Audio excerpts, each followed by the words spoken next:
தம்பி ஒரு விமானம் பறந்துகிட்டு இருக்குது போது இந்தியா பாகிஸ்தான் ஒரு பார்டருக்கு மேல பறக்கும்போது விமானத்தோட சின்ன விபத்து ஆயிடுச்சு. இப்ப அதுல உள்ள பயணிகள் வந்து எங்க புதைப்பாங்க? அது கிராஸ் ஆயிடுச்சுன்னா இப்ப நான் புதைப்பாங்க. அதுதான் அவ்வளவுதான். அதுக்கப்புறம் முடிஞ்சிச்சு. டெத்து தானே, எல்லாமே டெத்து தானே. சரி ஓகே, வெயிட் பண்ணு. அதுக்கு ஆன்சர் வேற. அது எங்க விழுந்து அந்த இடமே முடிஞ்சு போச்சு. ஓகே, எனக்கு தெரிஞ்சு இந்தியா பாகிஸ்தான் பார்டர் தான். வேற லெவல் பதில். இந்தியாவை சாயில வச்சிருவாங்க. இந்தியாவிலயா? கரெக்ட் ஆன்சர் கிடையாது.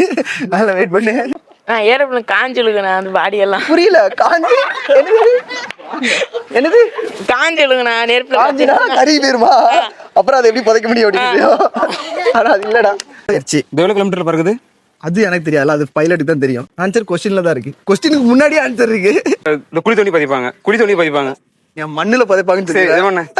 மண்ணு அப்படி தோணுதா? இப்போ மண்ணுல புதைப்பாங்க. அது குழி தோண்டி தோணுதா? குழி தோண்டி பதிப்பாங்க. குழி தோண்டி தான் புதைப்பாங்க. அப்புறம் மண்ணுல தான் புதைப்பாங்க. சரி ஒண்ணு.